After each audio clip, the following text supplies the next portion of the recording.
Hi guys! Welcome back to my channel! Alright! Ang topic po natin ngayon, Double Dragon. Ito na ba ang next na magpapayaman sa atin? Stay tuned!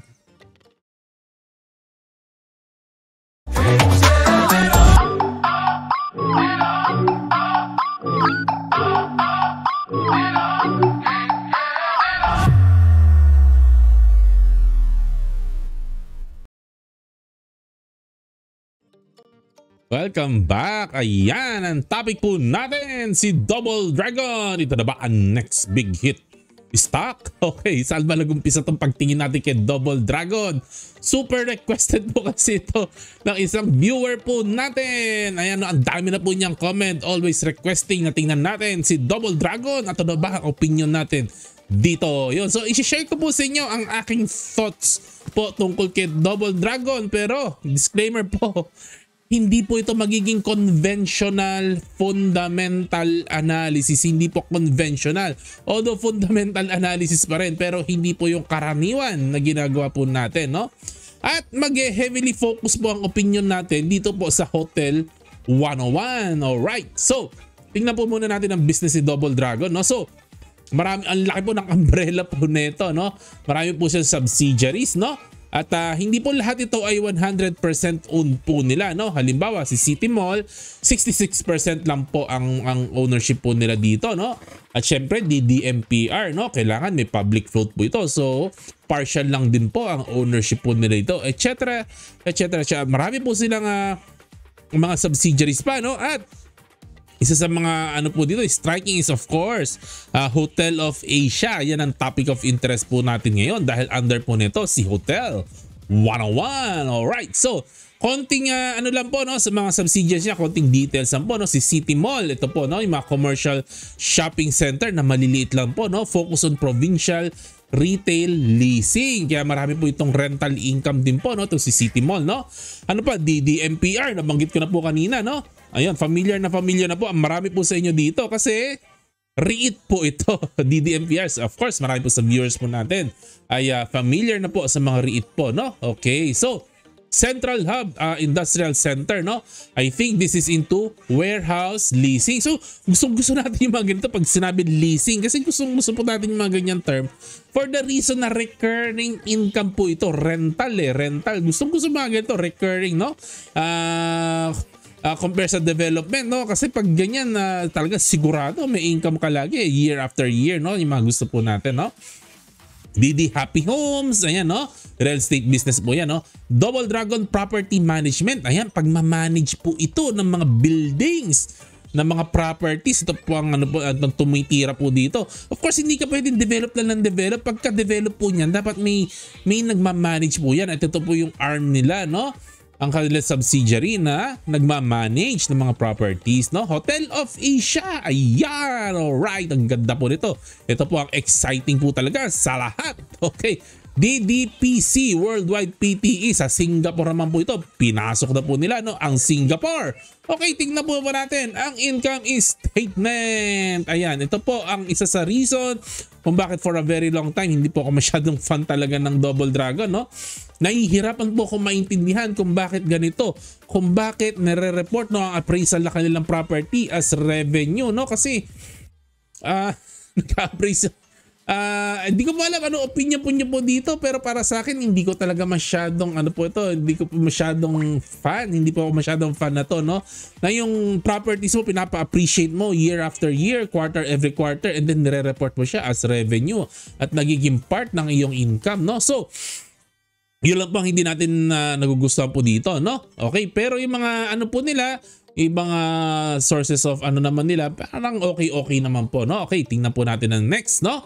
Ang kanilang earnings per share ay 2 pesos, no. At kung i-compare po natin ito, no, sa kanyang price po ngayon na 7 pesos per share, no, para mababa ang PE ratio po niya. Pero then again, gusto ko lang po sabihin po sa inyo, no, yung malaking part po ng kanilang sales at ng kanilang income ay galing po sa appraisal ng property. So hindi ko po alam ano opinion niyo po dito, pero ako hindi ko po siya masyadong gusto. Okay, kasi And another note lang po, for me po, yung income statement po niya is very hard to understand kasi nga po, yun, nilagay po niya yung appraisal ng properties, no, as revenue po, no. So nahihirapan po ako maintindihan, hindi ko po alam saan ako lulugar po dito at hindi ko po doon talaga ako nag-i-struggle talaga, no, kung talaga bang i-treat ko to as real revenue, as a real income, I don't know, pero dyan po talaga ako nag-i-struggle, no. And isang note lang na po, sige, may problema po tayo sa income statement, sige, may problema po tayo dyan. Pero ako lang po, isang thinking ko po dito, since this is an aggressive growth stock, para po sa akin, hindi po dapat ganun kataas ang focus po natin sa current revenue and earnings. Dapat po, of course, this is an aggressive growth stock, kailangan makita po natin, no, ang kanyang growth trajectory, kung talagang maganda ba ang kanyang growth trajectory. Okay, so how much do you believe this company will grow? Yun po ang malaking question mark po dito. Yun talaga ang talagang deciding factor po natin dito. Well, anyways, ang market cap po niya currently is at 25 billion. Tandaan niyo po, no, ang market cap niya ngayon is around 25 billion pesos. Okay, so medyo maliit na company pa rin po ito, no? Okay, parang may pagka mid-cap po ito, mid-cap. Okay, tingnan naman po natin ang balance sheet. Okay, ang balance sheet po nito. Ang total po, no, na kanilang asset is 160 billion ang hawak po nilang asset, 160 billion.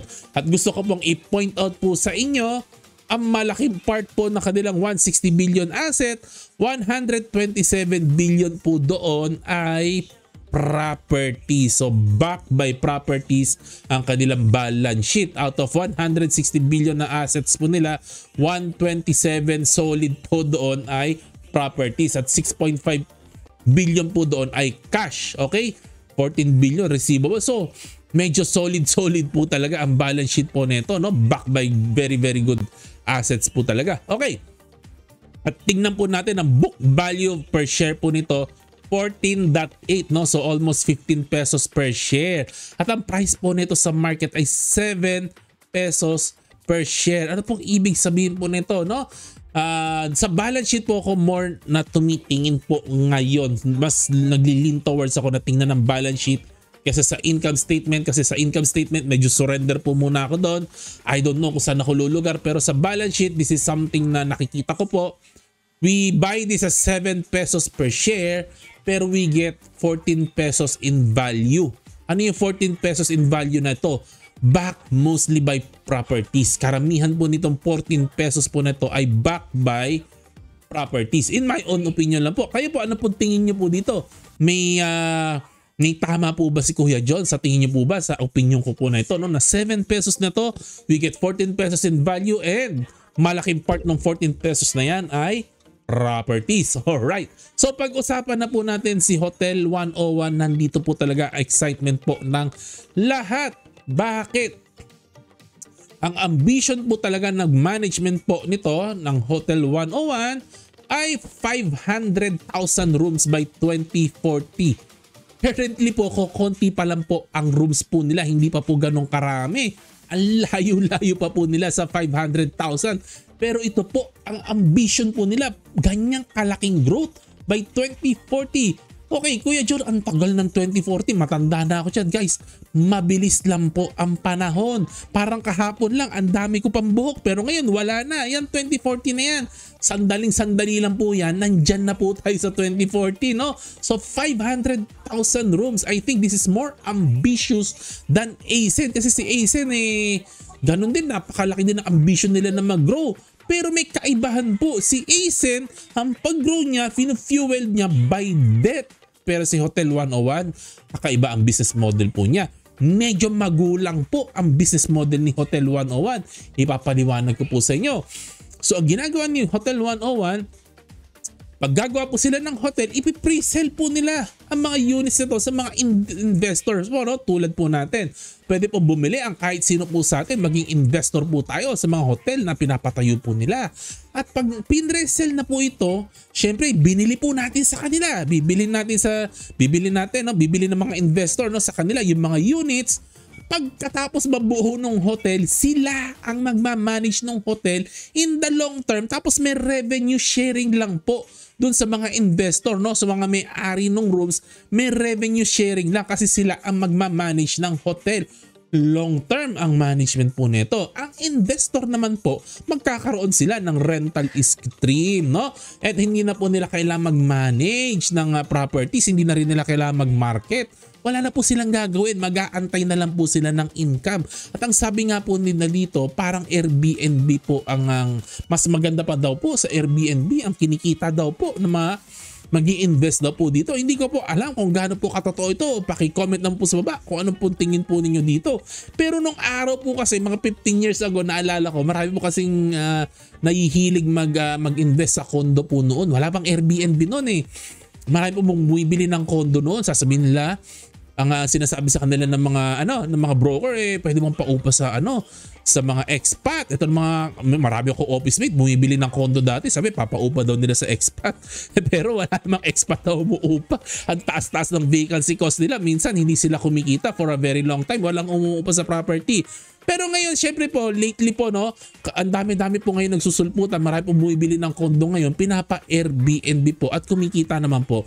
Mas madali na pong kumita ngayon kaysa po before kasi nga dahil sa Airbnb. Pero ang sabi daw po dito, mas malaki daw po ang kikitain ng mga investor dito sa Hotel 101 kaysa ipa-Airbnb nila ang kanilang mga units, no? At ang kagandahan daw po dito, this is backed by a title. So pag nag-invest ka sa Hotel 101, ikaw yung may-ari ng room, may title ka dito. At yung title mo dito, of course, pwede mong ibenta sa ibang tao. Ito, kung later on gusto mo na mag-exit na position mo, gusto mo na mag-exit, no, sa investment box sa Hotel 101, pwede mong i-mortgage, pwede mong i-collateral, no? Pwede mo ring ibenta at pwede mo ring ipamana sa iyong mga anak kasi parang ikaw pa rin ang may-ari ng rooms, no?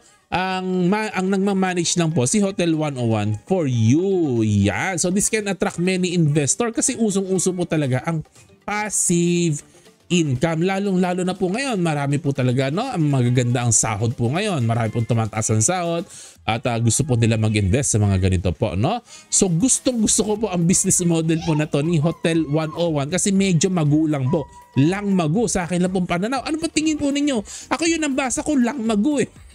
Ewan ko po sa inyo, tingin nyo po ba langmago to? Ako tingin ko langmago eh. Bakit? Kasi yung mga investor, yung mga bibili ng unit, sila ang nagfa-fund ng development ng hotel. Hindi na kailangan si Hotel 101 na mag-fund ng development ng hotel kasi ipi-pre-sell eh. Babayaran ng mga tao, ng mga investor doon sa hotel, yung mga mag-i-invest sa rooms, no? Sila ang bibili ng units ahead, pre-selling. So sila ang nagfa-fund ng development ng building. So si Hotel 101, kikita agad sila kasi bebenta yung rooms, di ba? Bebenta nila yung unit para ka nag-develop ng condo, no? May kita ka doon sa unit na binenta mo sa investor eh. Kumita ka na doon. First layer of income. Second layer of income, pagkatapos mabuo yung unit, ikaw ang magmamanage, Hotel 101 magmamanage, may kita ka na naman doon sa kikitain ng doon sa kikitain ng hotel sa mga guests, no, mga guests na ganyan, no. So kikita ka, so doble-doble ang kita po nito. Kikita ka na sa unit pagbenta mo sa investor, tapos kikita ka na naman, no, sa manage ng hotel. Parang no, parang my thoughts po talaga, gustong-gusto ko na ako yung nasa side ni Double Dragon dito. Ako ang nasa side ni Hotel 101, no. So my thoughts, no, ang thoughts ko lang po, no, ang ending po nito, no, gustong-gusto ko po talaga ng ambitious na management. Ayaw ko po masyado sa mga management na walang pangarap sa buhay. Ang gusto po natin, ambitious ang management. Gustong-gusto ko po ng growth stock, no, kasi Peter Lynch po na po ito, na play po yung mga ganito, no, na talagang tinitingnan mo alin na mag-grow, no. Okay, so if I am not mistaken, no, Hotel 101 have potential to grow fast. Again, pa-comment lang po kung sa tingin niyo nag-agree po kayo dito. Mukhang may potential sila mag-grow ng fast na hindi nila kailangan na masyadong utang kasi yung mga ipapasa nila sa mga retail investor. ang pagpondo ng pagbuo ng mga hotel. So gusto ko rin na ang target nila ay 500,000 rooms. Gusto natin mataas ang target talaga. Hindi mo maabot yan. Baka maraming rooms pa rin ang magawa po nila. No? So lastly po, no, Double Dragon para sa akin is a very complex beast, no? Kasi ang daming businesses under it. Ang dami mo kailangan maintindihan, no? At hindi natin alam gaano magiging successful talaga si Hotel 101. Hindi natin alam kung gaano ka-successful, no? Pero I really feel, no, right now, ang feeling ko po dito with book value of 14 pesos per share and price of 7 pesos per share, mukhang mababa po ang risk. In my opinion, mababa ang risk na mawalan tayo ng kapital.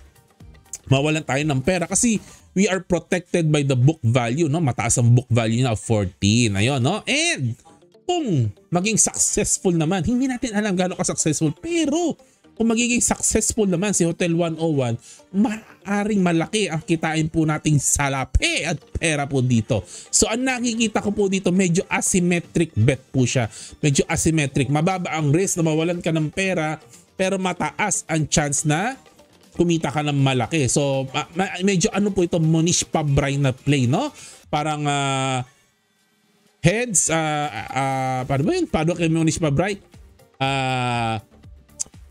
Tails, I don't lose much. Heads, I win. Parang ganun eh. Heads, I win. Tails, I don't lose much. Parang ganun po, no? Parang maliit ang chance natin na malugi dito. Pero malaki naman yung potential na kumita tayo ng malaki. Although hindi natin alam gaano kalaki. Hindi natin alam gaano magiging successful po talaga ang venture ni Hotel 101, no? So I think, ako lang po, no? Sa akin lang po ito, ha? Wag niyo po akong gagayahin, ha? I think I will place a small bet on this stock. Baka mag-umpisa po ako ng mga 10k, 20k pesos. Titingnan ko po, no? Mag-place po ako ng small bet. At baka sundan ko po yung stock po nito, ang development po na mangyayari po dito. And depende ko anong mangyayari, I may add more in the future. Pero hindi pa ako today bibili. Aantay ko pa muna mag-reverse po ng konti ang chart po nito, no? Titingnan po muna tayo mag-stable with ito at mag-reverse ng konti ang chart. And then baka sumakay na po tayo ng pakonti-konti lang po muna, no? Antay pa tayo, guys, no? Disclaimer lang po, hindi ko po kayo ini-encourage na mag-invest po sa Double Dragon. Okay? Hindi ko po kayo ni-encourage, ni-share ko lang po ang aking thought process para may example lang po kayo ng iba't ibang diskarte ng pag-iisip kung paano tinitingnan ng isang stock at hindi lang po iisa ang diskarte natin. Kumbaga nagko-compare notes lang po tayo bilang public investor, no? Nagko-compare notes na yun lang naman. Hindi ko po kayo ini-encourage na bilhin po ito at hindi ko rin po kayo discourage na iwasan po ito. Anyways, hindi po ako professional analyst po. Hindi po ko analyst talaga, no? Okay, hobbyist lang po si Kuya John. Again, like, subscribe, share, notification bell, mag-comment lang po kayo. Maraming salamat sa pakikinig po ninyo. Happy investing, guys! Bye-bye!